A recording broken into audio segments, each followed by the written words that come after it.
This is the Horse Radio Network. This is episode 1081 of Horse Tip Daily. A different horse tip, a different equine topic, a different equestrian expert every day.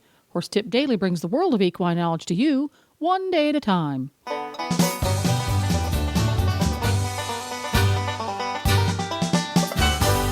Greetings, horse people. Coach Jen here, and thanks for tuning in to Horse Tip Daily.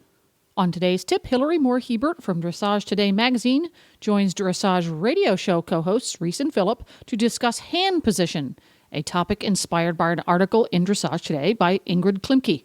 And we'll get right to today's tip after this from Bimeda Equine. We all know the importance of deworming our horses, and Dr. Ellefson of Bimeda Equine is helping us make sure we are doing it right. Listen for his 4-part series the first week of every month on this very show. I just wanted to remind everyone, if you are due for deworming, why not save a few bucks on the popular Bimeda line of wormers, including Equimax, Bimectin, Exodus, Exodus Multidose, and Equil. You can find coupons and special offers at BimedaEquine.com, including a variety of rebate offers from cash to free ivermectin. You can also get up to $2 a dose back for Equimax. And while you're at Bimeda Equine, get your free horse health record keeper, and you can just download it there. Plus, learn a bunch about parasites and deworming at Bimeda, that's Bimeda, equine.com. We at the Horse Radio Network all use Bimeda dewormers because we want the best for our horses, and we know you want the best for yours too. BimedaEquine.com, and tell them the Horse Radio Network sent you. Hillary Moore-Hebert, the contributing editor from Dressage Today, is on to give us a monthly update on the magazine. Hillary, how are you? Okay, so on to your upper body. This is from Ingrid Klimke, and it's a write-up about her clinic that she did with Meda in this past November, and talking about fitness and balance with Cavaletti. It's a really good article in general. She talks about Cavaletti work, which I think is great for cross-training. Again, for the older horses, it's a great way to get them moving, or any horse in the wintertime, just so that you aren't stuck in the indoor just going around in circles. But what I really liked is she talked about correct hand position, and she talks about that the distance between your hands should be about the size of one fist, and that she always wants to see the rider's thumbs on top so that they're like a roof when you're holding the reins. And she said that it's really important to do that because then the horse can feel the reins on either side of their neck to really know, what it is that you're giving them guidance and support for. So I thought that was, again, an interesting thing where I sort of, do it, but that's much more of a quantitative way to think about it. So let me ask you a question. Was she had the one fist on all her horses or just more the upper level type horses? Yeah, see, that actually I also wanted to know about too, because I was kind of thinking about it and it seemed like it was on the narrower side. But she said in the article that she felt as though when the hands are wide, the horse doesn't feel the rein and doesn't know where to go. So I thought that was an interesting question that I kind of wanted you guys to give your thoughts on. Well, for me, for sure, one fist apart on the upper level horses. When I really bring them up and bring the hind legs under and bring them up to my hand, kind of push them up to the bit.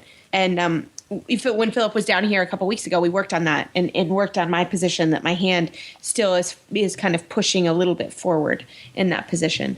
But my younger horses, I have a tendency to have my hands a little wider. So that's my tendency. I would probably say 3 fists, no wider than my hips. But I think it's always an interesting discussion about width of rein. I think you ask 10 instructors, you'll probably get 10 different answers. So, but for me, I really like the fist apart for a really going upper level horse. And so when I really got the hind legs under, have them active, have them pushing up to the bit, have the frame up in more of a show frame, it will definitely be one fist. So that's sort of my take on it. How about you, Philip? Yeah, I mean, it depends on the situation. I mean, for the 3-year-olds, there's no rule on 3-year-olds. Kind of the rules go out the window. Stay on? Because you got to stay on, right? And you got to steer, and you got to do this, you got to do that. I mean, you're always trying to strive to get into the perfect position, but the younger the horse, the less experience. Sometimes you got to kind of get it done. And then for the upper level horses, for sure, it depends what I'm working on.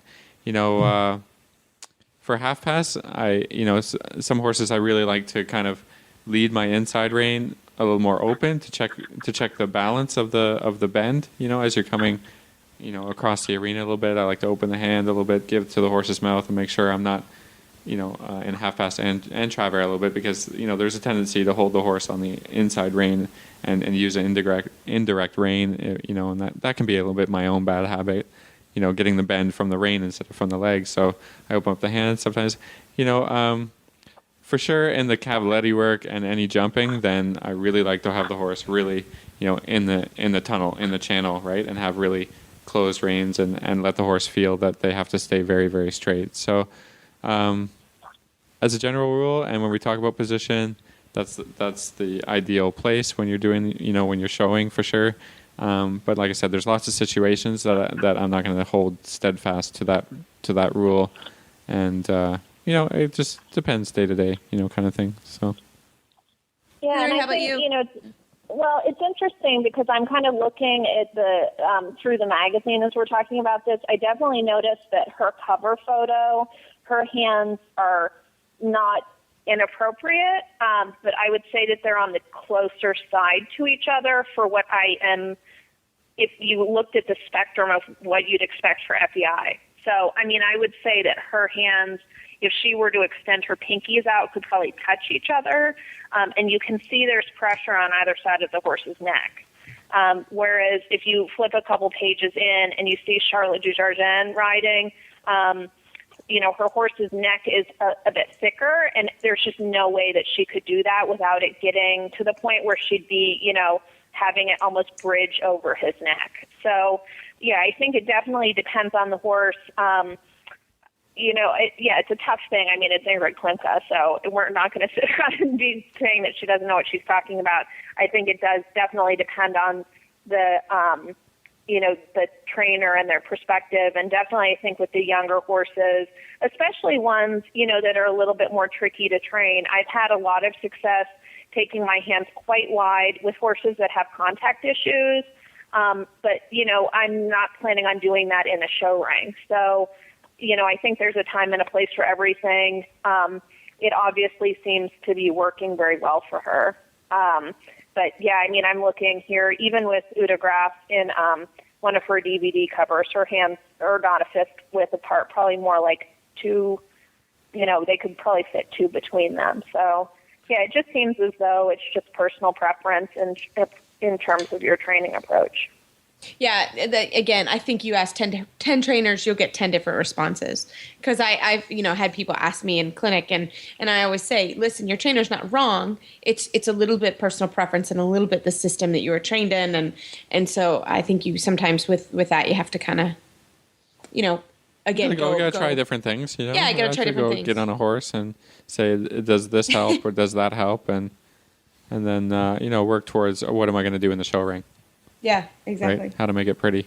So, yeah. Like it. That's great. Well, there you have it. You can find links to today's guests as well as more tips on topics ranging from barn care to websites for horse people at horsetipdaily.com. This podcast was made possible through the generous support of Bimeda Equine and listeners like you. The Horse Radio Network and the Horse Radio Network hosts are not responsible for statements of guests or their opinions. Use your own judgment when listening to the tips provided by the experts on Horse Tip Daily.